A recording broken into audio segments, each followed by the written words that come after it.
Да, така е супер. И другите хора, аз съм Цавинак Песечено геймплей и не се решил да направя този клип. Значи, ще играем CSGO.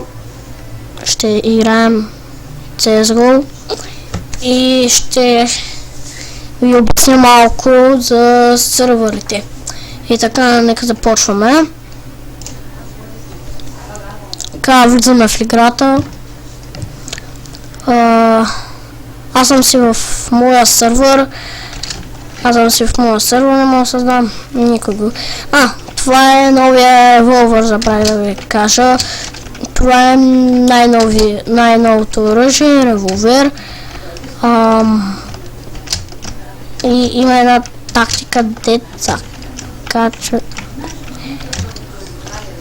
Ето. Открих. Има някъде невидимо ъгълчи. Да.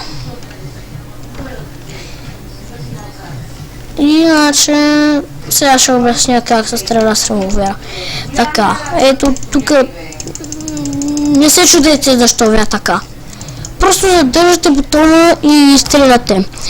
Ако искате по-бързо да стреляте с десен бутон и ако искате не точно да стреляте, да. Ще ви покажа някои тактики на Dust2 като терорист първо. Значи, като терорист, първо мятате една с глупости. Мадре. После някак, тъй като се флашна, някак се и тука. И хвърляте смок, то трябва да падне ето тук. Така, след това излизате. Убивате всички и готово. Така, две флашки, които са много трудни. Едната е много трудна, другата е много лесна. Някъде от тук се засилвате и хвърляте и така. Обаче аз няма направих както хората. Добре. И те, ама не. Добре, нека към следващата. Така. И тук трябва да се удари, някъде от тук се засилвате и бонг. Опа, сгреших.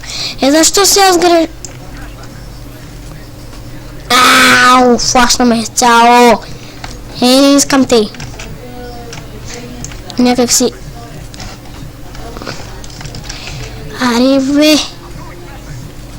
Да, тук най-сетне. Така. И това ще бъде мене. Знам клипа да ви е харесал. Абонирайте се за мен и до скоро.